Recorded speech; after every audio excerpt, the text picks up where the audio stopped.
What's the DJ? Hey, check this out. We got a great show coming your way.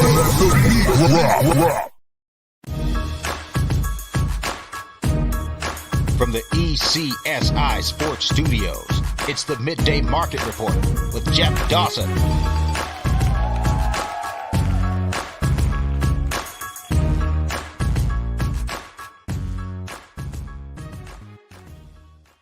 ECSI fans, you want to revolutionize your sports investing habits? Allow me to tell you about WagerWire. WagerWire is an app that helps you become a superior bettor by allowing you to sync all your sports books and track all your bets in one place. See your current action, your betting history, and stats. You could also sign up for sports books and collect bonus offers. Follow them at WagerWire on X, as it's the best account on the platform. Head to App Store or Play Store now and search WagerWire and download the app. Good afternoon, sports fans from all around the globe. I am the host, Jeff Dawson, East Coast Sports Investors, and this is your MLB Midday Market Report for Tuesday, April 9th, 2024. Reached out, to Scotty down live in Tampa, said, hey, we got an open slot here. I do have a call at 1 o'clock, but why not get today's games, there's a couple afternoon games, and the evening card out to everyone watching and listening there. Shout out to UConn Huskies, back-to-back. That's 6 championships now. Amazing run, just pure dominance, back-to-back years. Hats off to Purdue. We had both futures early in December, late November. We had some 8.5s, 9s, 10-1. So everyone that listens and pays attention and added them to their portfolio, we were sitting in the catbird seat. Obviously, I had a rooting interest with 2 daughters at UConn, 1 graduate and 1 sophomore season ticket holder. Yes, Cape Cod, Massachusetts, 2.5 hours away. Yes, I am a season ticket holder to the UConn Huskies. But anyways, hats off. Hey, UConn, you better open up the checkbook and pay Hurley. Give him a little raise, because that Kentucky team's looking for a head coach, and I'd hate to see him jump over to the SEC. Shout out to our proud sponsor and partnership with WagerWire. If you have not downloaded the app, please run over to Google Play, wherever you download the apps. It's free. Take a look. There's the logo right in our top corner. Get yourself acclimated to all the sports books that are live in your 37, 38 states. Download them. Take advantage of the match play, the props, et cetera, et cetera, et cetera. What it allows you to do is really window shop. Why pay $127 when you can get it at $116, 2 clicks down the road, and you never leave your office, the golf course, or wherever you may be.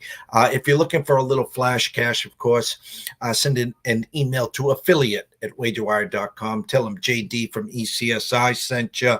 Zach, Travis, Maddie, Carabucks, Amber. The list is endless. Their community is just growing day by day, week by week, month by month, and year by year. If you're not a part of this madness, shame on you. Still time till you're at the caboose. So super stoked, excited to be with them. Shout out to Mr. Jay Berry. Yes, UConn was a wagon. Hard to do in this era what they've done. And on my timeline, I think it was 2022 or 2020 might have been, after maybe 2021. I'm losing track here. A very disgruntled Dan Hurley, after a loss at Villanova, says, you better get us. You better get us now. And because we're coming. And man, was he sure spot on. So anyways, enough to me. Let's bring Scotty in live from Tampa. Let's talk some baseball. Afternoon, sir. Hey, oh, it is afternoon. I was going to say, hey, morning, Jeff, but I guess it's afternoon now. We made it by 11 minutes. Yeah, our times, I'm just blessed and honored that we were able to get here. There's a big slate right here, right behind the Green Monster. The Orioles come in after a very, very successful Red Sox road trip, 7-3, where honestly they gave away 2 of those games due to errors, which I think they lead the league again or close to the top in errors. Now they get to come home. This used to be a huge, huge day. And I'm not poo-pooing it, saying it's not, but the buzz, the electricity that would be here for opening day was just off the charts. If you only went to one game a year, Scotty, this was the one that you went to. They face an Oriole team where I have them winning the East. I get a little egg on my face right now because with all the injuries, the news to Cole, et cetera, I didn't think the Yankees obviously would get off to the start that they have. Hats off to the Yankees. But the Red Sox get to face Mr. Burns, who was electric game 1, as you would say, came back down to earth in game 2. Numbers tell me Orioles rolled today, but that's your job. But anyways, welcome. How are you today? Man, I am good, and I don't know what to think of the Yankee start, right? Like, hey, Sean Alvarez, how you doing? But there was things on there that you could bet first team to win 10 games, and I guarantee you that the Yankees were not one of those teams that a lot of people went out there and said, hey, we're going to win 10 games. I mean, when you start to think about what they did, they had to go open in Houston, and then Arizona, and then come home and play, Toronto. So, and no Garrett Cole. So, I'm not sure what to think of that other than I don't want to call it smoke and mirrors because I don't think it really is smoke and mirrors. But I don't think they're this good. We'll just have to continue out and see where it goes. Now they're playing Miami. So, Miami's won 1 game and they're facing AJ Puck today, and AJ Puck, he's had all kinds of issues. I don't know if he's made it through 4 innings yet. So, it's one of these spots where, they're going to win probably their 10th game today. But the other thing that you had mentioned about, Baltimore and Boston today, and I kind of look at this game maybe a little different than what you do. I think people get on the Baltimore hype wagon, and I don't blame them. They got young kids and they're fun to watch, and my God, they do amazing things.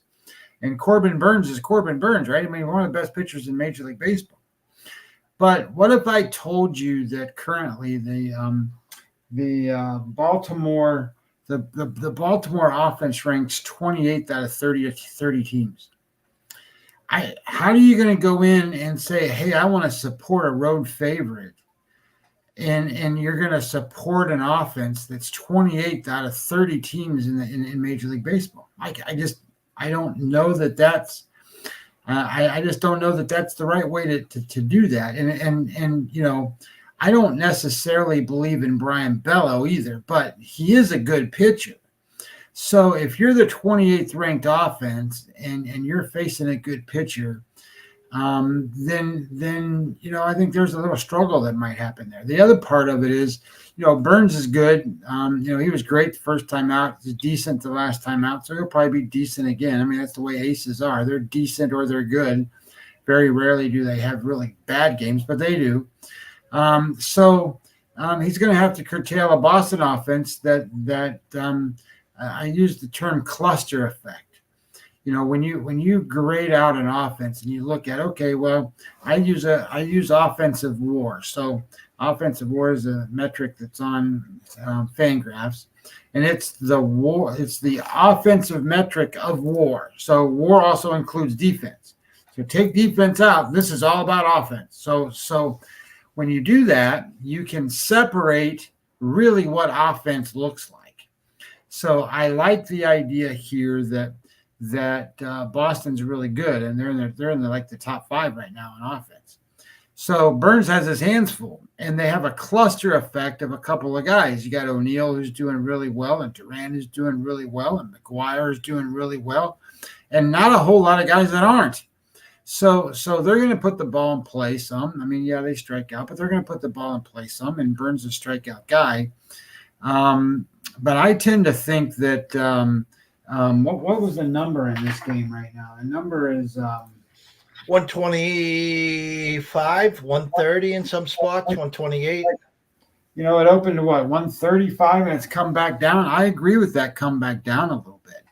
I think it's probably priced reasonably right now. I mean, I think Baltimore should be the favorite because I think you're going to, like you said earlier in the conversation, they're probably going to win the East. Well, if that be true, then and most people are going to say, well, Boston's going to be the worst team. Well, okay, well, then they should be road favorites, especially when their best pitcher's pitching, right? So, I mean, that's the way it should be. But I will say that today, I wouldn't bet it. And I wouldn't bet on Baltimore that way just because, timing and circumstance means a lot. And in baseball, teams, especially offensively, every 2 or 3 or 4 games, they could be hot or cold. And they don't, like some player will go for maybe 10 days and do really good on offense. But a whole team doesn't. A whole team goes 2, 3, 4 games and then 2, 3, 4 games average, 2, 3, 4 games below. That's how they work. And if you kind of keep up with that a little bit, you stay in the moment, so to speak. Ken, what's he say? Oh, I'm keeping the faith in AJ Puck. Hey, look, I will tell you, AJ Puck has, well, at one time he was reasonably fashioned to have good stuff. But his stuff plus numbers, I was just looking at for today's game. His stuff plus numbers are not. Where'd he go? There he is. He's an 89. Average baseball player's 100, and so he's below average on stuff plus. And then pitcher plus, it's a 92, which means his location's not been good either. So if you're going to do that against the Yankees today, good luck. Before I give you the stage to break down all your lanes, your games, the way you do it, your WEBBIE odds, I'm just looking at the board and the matchups right here. 7:07 tonight, Seattle travels to Toronto. The Toronto bats also have been abysmal. But what it really, I want the question to be that I'm asking you, Seattle is sending out Mr. Kirby. Now, Kirby, in the eyes of a lot of experts, potential Cy Young winner. I know in the high stakes fantasy baseball, a lot of my colleagues were real high on him. And we did not play them the first game. If I remember correctly, the Red Sox beat them in the first game. We came back with them in the second game, minus a half run in the first 5, and he got lambasted. Now, I know, maybe 2 bad starts doesn't equal a great start. A third bad start might be sound the alarms, especially with all the injuries going. Any cause for concern, or is it a wait and see approach with Seattle and Kirby today? Well, Kirby's first start, his game score was a 77. So 50's average. And if you go out and throw a 77, you did some serious stuff. Well, what I mean by that is, I should have prefaced it, they did lose the game to the Red Sox. So again, they were big favorites there. It was 1-0, 2-1, or whatever the score was. And then he came back and really got his, his second game score number was 19. Yeah. So what he's going to be a game score for the season around 60. That's where he's going to be. So that is something that is where you look at just the means of numbers and you sit there and go, okay, well, where's he at now? Well, right now he's sitting at a game score of 48. That's his average. Okay, well, he's not going to be a game score 48. That's not what he's going to do. So to get to 60, he's probably going to pitch a really good game again today. Well, that's kind of how it works, right? I mean, especially when you have a guy that is that dominant and that good of a pitcher. I would tell you this. I'm not concerned about Kirby, other than I don't know that his stuff plus numbers really look good. His stuff plus number was in the is 92. His pitcher plus is 105. Now that means that he's got decent stuff, maybe just right around the average kind of stuff. But boy, he can locate it and put it where it needs to go and get the outs. So maybe just the other day he didn't have that and was getting hit all over the place. I don't expect that to be the case today. But do you know, like, that guy walks nobody? I mean, like he'll pitch like 200 innings and walk like 50 guys or something like that in the whole season. That's what he does. He walks nobody. Now, I will tell you this much about Seattle. I am concerned about Castillo. Now, Castillo's made 3 starts. His fastball velocity has been good. But he's been hit.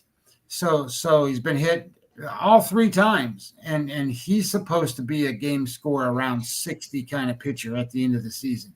Well, he's going to have to get some things worked out because that's not working out. I was on Seattle yesterday, and one of my favorite things to tell people and say a lot of times is, don't be afraid to go back-to-back when you lost with a team the day before. Don't be afraid to do that. I see Sean Alvarez says he likes Seattle today. Now, I don't mind Seattle today at all. Seattle in this spot is pretty good. The problem that I have is, God, they can't hit. I mean, they just can't hit. When Julio Rodriguez is on that team, and he's their superstar, and Julio Rodriguez is their worst offensive WAR performer right now, that's a problem.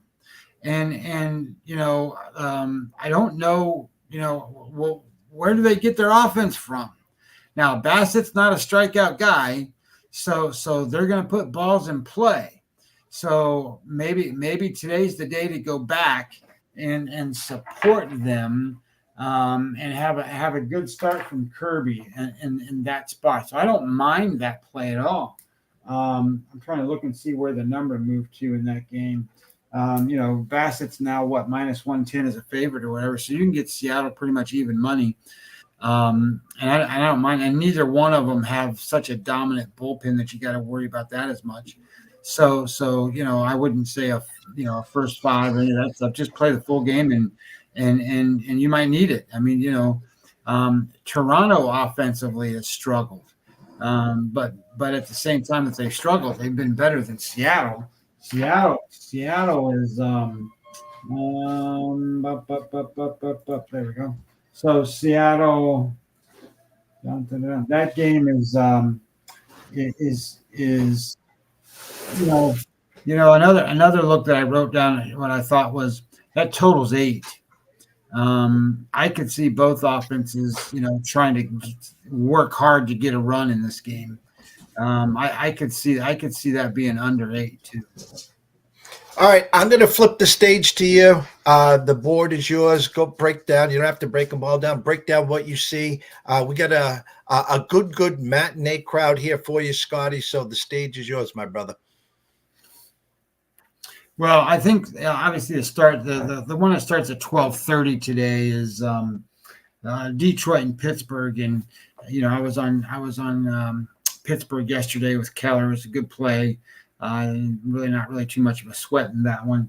This one, though, is a little different. Casey Mize is pitching for Detroit today, and he has got really good stuff. And when he came back from his surgery, that was one of his better starts the last time out. His stuff plus number was 120. So that's one of the best out there today. He's just got to get the location right. He's got to get, his arm built back up some. So I think that his issue is just going to be, making sure that he gets, good pitches, good strikes. And then when you start to think about who's pitching on the other side, Martin Perez. So, Martin Perez is one of those guys that is an issue where he's like 40 years old, goes out there, throws the ball, and spots it and puts it in places. And if he's not right, then he's going to get hit. The other issue is that Detroit is working so hard to score a run. Their offense is just struggling. And Pittsburgh doesn't struggle quite as bad offensively as what Detroit does. So in this game, I kind of look at it and think it makes it hard to back either one. You kind of look at it and go, well, Pittsburgh might get shut down today because if Mize is good, then that'll happen. And he did pretty well the last time. He got hit in one inning and it cost him the game. But Detroit scoring 2.8 runs per game right now, and that's just not enough to sit there and go, yeah, I want to support that. But Martin Perez stuff plus number is 76, way down. So that means he's very hittable. And I think the number in this game is Pittsburgh minus 118, something like that was my number. It's 115, 120. So I think it's priced right. I think the total at 8.5 is maybe a stretch. I mean, if Mize throws really good, and if Martin Perez has a decent day, and then Pittsburgh's got a really good bullpen. So if Pittsburgh's bullpen comes in and holds them down, I don't know how they can get over 8.5 runs in this game. So an under is a good look at 8.5 in this spot. Kind of talked about that Baltimore game. I tend to think Boston's the right side in this particular matchup, especially as you can get him as a home dog. And I know Burns is Burns, but I can't support the 28th ranked offense going there. That Chicago White Sox Cleveland game, I don't know how much time you want to spend on that one, but I will say this. I think the Chicago White Sox are a team that you can bet the run line against every time. Just every time. It doesn't matter. Go out there and bet minus 1.5 against them every time. And sure, you'll get burned every once in a while, and maybe today's that day because Logan Allen's pitching for Cleveland. He doesn't have like shutdown stuff. He needs his defense to help support him. But the offense right now for the White Sox, they score 1.3 runs a game. That's their average, 1.3. You're not going to win baseball games that way, and theoretically you only need 3 runs to beat them, and that's not very much. You can get that in one inning. So I like the idea that any time that you're playing the White Sox, if you want to get some numbers, I was trying to see. Yeah, you can get the Cleveland today minus 1.5 at plus 105 or minus 105 wherever you shop at. And if you want to play it, I don't have any issues there. I think the White Sox are a team you want to do that with, especially with some of their guys that they got. Their big hitters are out of the lineup, so they just don't hit and they don't score. Moncada is the only guy that hits for them. The next game is Milwaukee Cincinnati. This is when these two teams play. It seems like they play weird games. Yesterday there was an inside the park home run by Elly De La Cruz, and Elly De La Cruz hit one 450 feet too. So he had 2 home runs in the same game. And one he had to run as fast as he can around the bases. The other one he jogged. They just score runs in these games, but both teams. And Joe Ross is pitching again today for Milwaukee. This will be his second start in 2 years. And I don't think he's going to go very deep. Last time out, I think he didn't make it 4 innings. Maybe he makes it 4 today. Maybe he makes it almost 5. And then you're going to put in the bullpen, and their bullpen's been taxed a little bit. And then you have Montas going for Cincinnati. Montas has been decent. So his first start was really good. His last start was a little bit above average. But, this is a Milwaukee team. I think their offense right now is like ranked in the top 5. And then Cincinnati, even though you think, oh, they scored all these runs, they're carried by 2 guys. Spencer Steer and Elly De La Cruz. Everybody else is not hitting for Cincinnati. Their offense ranks 25th. So it's really hard to support them in this spot. And the underdogs that were good in big spots yesterday. And I'm not afraid to take them here today with Milwaukee. I think Montas, even though he's had 2 decent starts, he's one of those guys that will have those blow up starts. And, with the offense that Milwaukee's throwing out there and the young talent that they've got going on, I think this is a good spot for them. So my number was minus 125 for Cincinnati, and I think it's minus 135 right now. So there's a little bit of value there, and I kind of like that idea. I think the number in terms of the total, though, I think that was closer to 10, some kind of weird number like that. So yes, 9.5. So I don't want to go over that number, but I don't mind at all someone coming in going, hey, this is a good play on Milwaukee today, because I think Joe Ross does decent enough, holds people in, and then the bullpen kind of strings it together, and then Milwaukee finds a way to score some more runs, and that's kind of what they do. Their offense currently is number 2 in baseball, number 2, not just top 5, number 2. So it's pretty good. And then you have that New York and Miami game. I don't really want to get into that one as much as I think that again, that's a big spread. Rodon's going to be dominant. Rodon's got really good stuff. His stuff plus numbers won 124, I think. 120, and he just hasn't been able to game score well or finish off a game yet. So that time's coming, and they're facing the 27th ranked offense in baseball, in the Miami Marlins. They're 1-9, or 1-10, or 1-9, whatever they are, and they were one of the worst pitchers in baseball with Puck. So you can't support the Miami side here.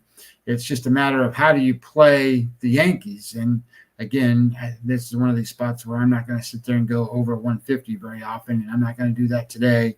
So if you play it, you got to play them on the run line, and I think that's the way to do that. We talked a little bit about that Seattle game, and Sean said he really likes Seattle today. I don't mind Seattle today. I was on them yesterday, and this is one of that spots where you just go back to back with Seattle, and maybe that turns out to be a positive. And I think Kirby pitches really, really well today, and I think that puts things really hard on Toronto. And I think maybe if Seattle can muster off a couple of 3, 4, 5 runs, that's enough, and I think they'll win. I think the total under 8 is probably a good value too. That New York Mets Atlanta game, the only one thing I want to say about that is there were several games yesterday, and I saw online, social media is crazy. But a lot of guys out there, all they want to do is they want to take these big spreads and they want to do 2 things. They want to put money lines in multiple parlays.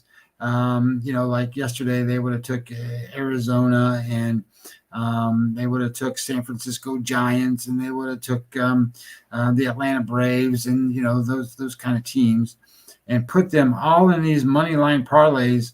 And say, okay, all they got to do is win, and there's no way they're not going to win because they're minus 250. Well, all 3 of those teams lost yesterday. The Braves lost to the Mets. Arizona with Gallen lost to Colorado, and San Francisco yesterday with the debut of Blake Snell lost to the Washington Nationals. So that's number 1. Don't do that kind of stuff. That's bad. That's bad betting. Those are not good bets. Number 2 is people then go and say, well, I don't want to play the minus 250, so I'm playing minus 1.5. Well, don't do that either. The reason I tell you not to do it that way is because if you handicap the game and you don't come out with, okay, well, this team's going to win 5-1, then there is no value in your run line bet. You're just doing that bet to change the odds. So you might as well just bet the money line anyway. Whatever. So in this particular matchup, you have Atlanta at home against the New York Mets. Hauser is pitching against Lopez.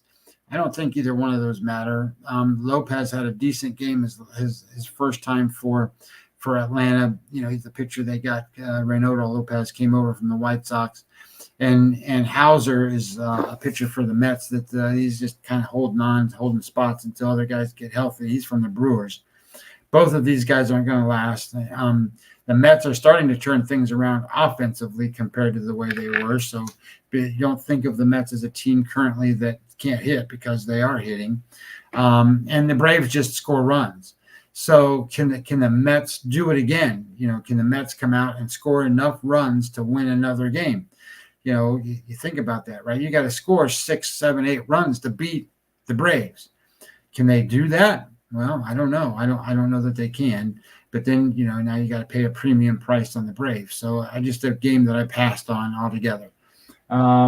The next one, though, I think is a fun game to talk about because this is probably the best pitching matchup of the day. This is the Houston Astros and the Kansas City Royals. This is Christian Javier against Cole Ragans. And, everybody wants to bet Cole Ragans as the Cy Young dark horse in the American League. And, it's not going to hurt anything to do that. But I don't think he's going to win that. Christian Javier had made some changes in his pitch mix, and now is throwing a lot more change-ups, doing a lot of different things to be a more effective pitcher. And on today's board, his stuff plus number is 127. That means he has the best stuff of any pitcher going today. And Cole Ragans is 112. Cole Ragans has pitched against Houston before, and Houston's seen him, and they've hit him. He has had two starts, and in those two starts, I'm just looking at his numbers.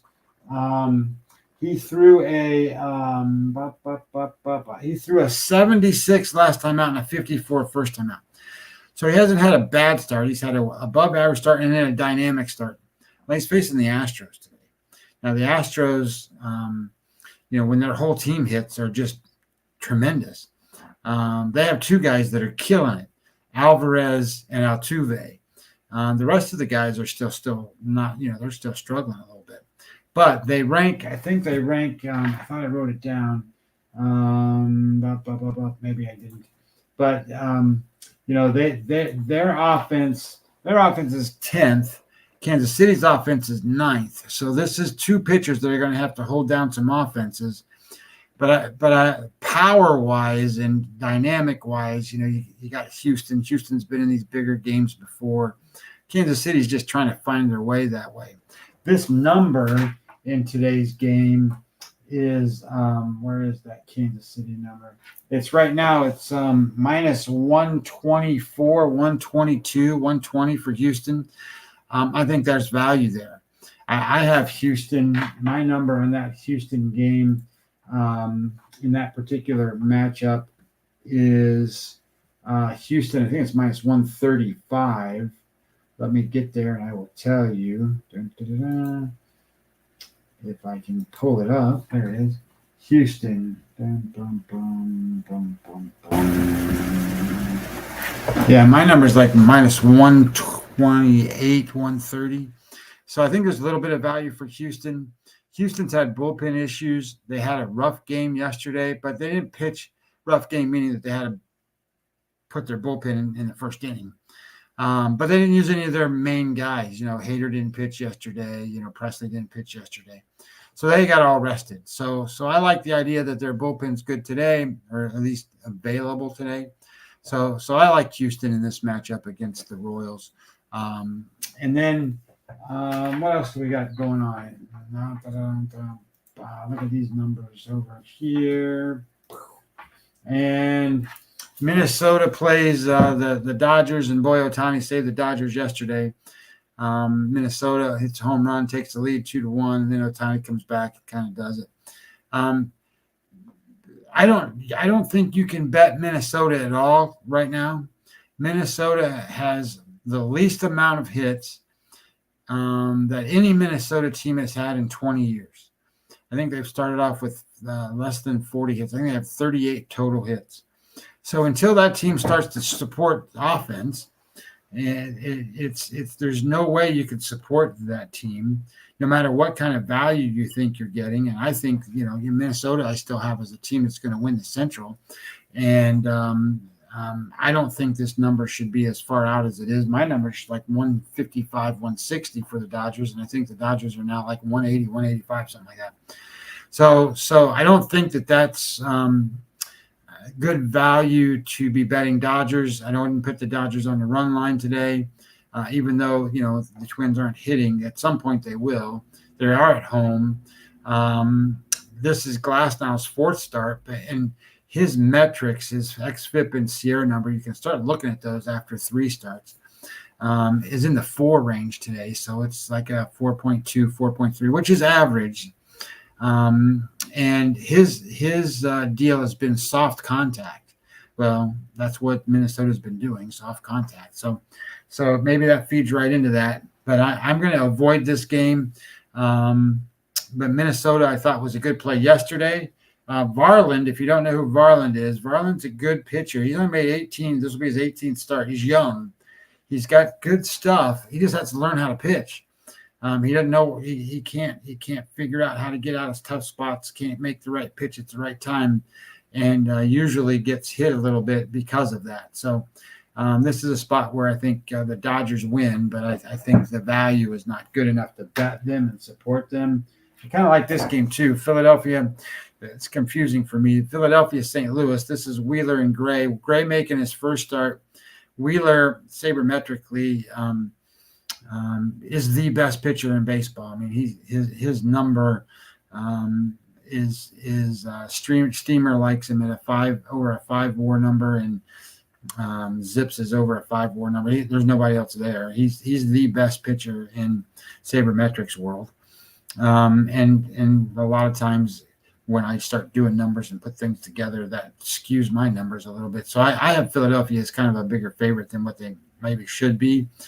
Today, I also have this thing about Gray where seemingly he's a good pitcher, but in matchups like this where he's needing to be as good as the other ace is for the other team, he falls short.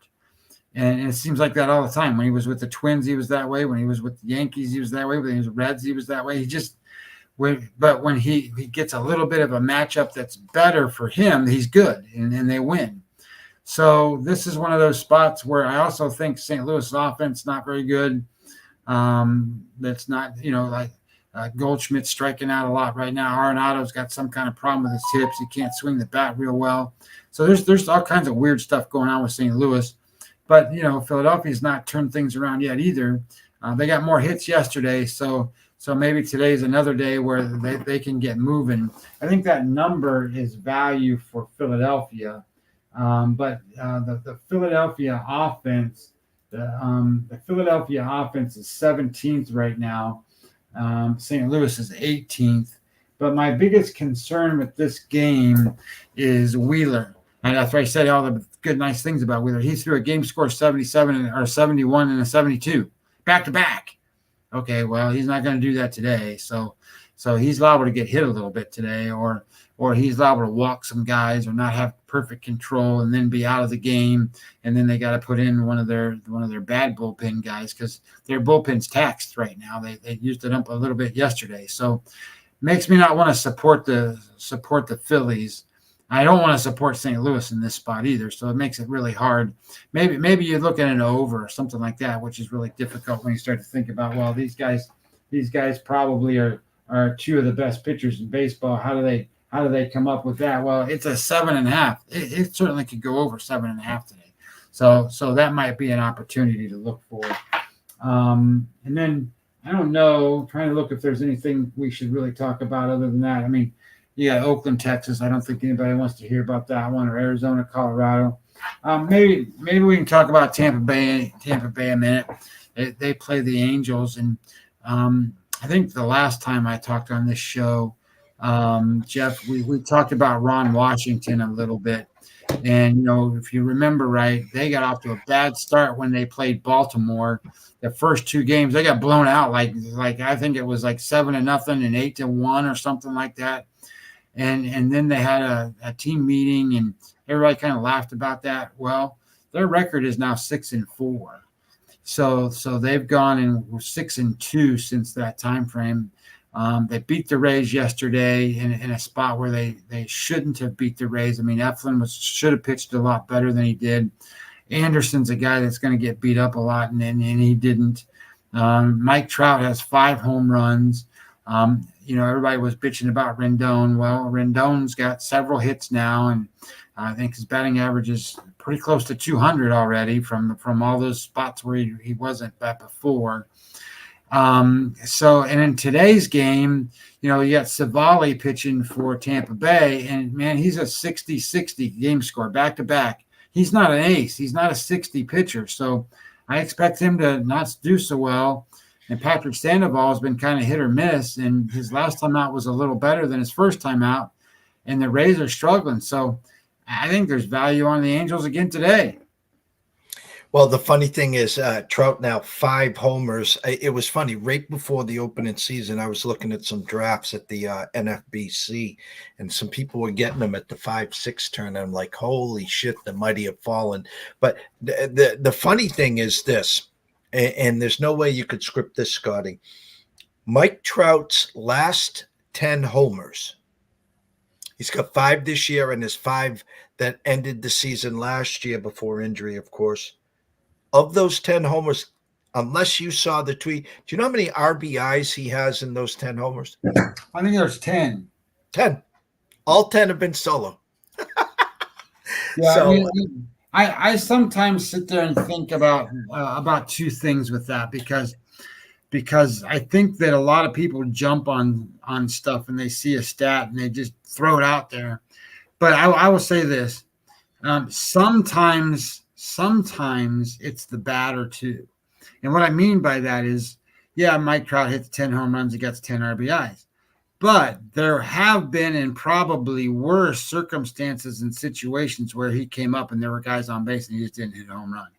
So then I sit there and start to think about that in terms of what was the point of what somebody's saying? Is somebody saying, okay, well, the Angels aren't any good about getting guys on base in front of Trout and because he hits home runs? I think about that with the guy that won the game for San Diego last night. What the heck's his name? Yeah. He hits a lot of home runs when when the game's like 9-3. Okay, I'll hit a home run. It's 9-4. Okay, well, so what? You need to hit a home run like last night when it matters, you know? So I think about that sometimes with these guys. And I'm not saying Trout fits that bill, but I do think of that there's perspective that should be attached to all of those kinds of things when you just look at stuff on a general number. you know, and again, going back to the Mike Trout situation, I think, again, that's more the pitchers saying, hey, there's, no guys on. I'm going to attack Mike versus an open base, a guy on second and third, and we're going to pitch him, That's again. perfect. So that's a perfect scenario right there. That's exactly right. And so great job as always. For everyone watching and listening new to this channel, jump on over to YouTube, East Coast Sports Investors, subscribe. It's free. Turn on the notifications so you never miss a show, whether it's me and Scotty talking baseball, or tonight at 4:00, myself and Andrew McGinnis at Wager Talk talking hockey, or of course tomorrow 5 p.m.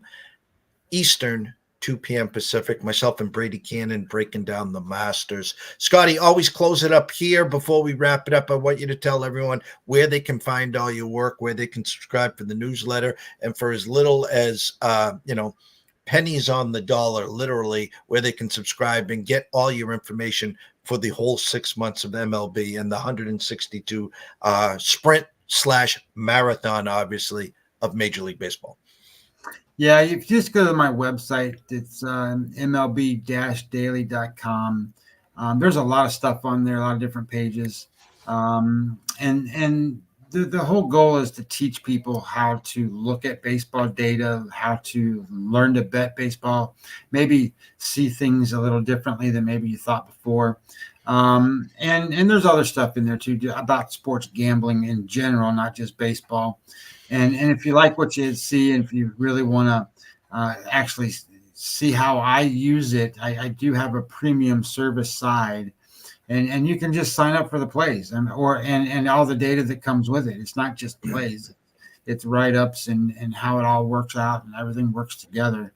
I don't charge that much. I mean, it's $150 for the whole year, and I think that's a pretty fair value for what we do here. 100%. Quick update. Tigers put one across 1-0 bottom of the first at Pittsburgh. Mize versus Perez. So I want to thank everyone for joining us here. A little brunch with ECSI and, of course, Scotty Webb. 4:00 again, myself and Andrew McGinnis back talking hockey, a huge slate. So for myself, Jeff Dawson at EC Sports Investor, the one and only Scotty Webb at WEBBIE 20 MLB. We wish everyone a blessed day. Enjoy yourself. Guys back east, yes, the sun is out and it is beautiful. Go get some cardio. Sox first pitch at 2:10, Burns versus Bello. Go Sox. Quick Red Sox note, Nick Pivetta has now been put on the 15-day DL, having some elbow with something issue. Who's not on the DL at this point? I'll just save that for another show. So everyone, go enjoy the day, and we will see you soon.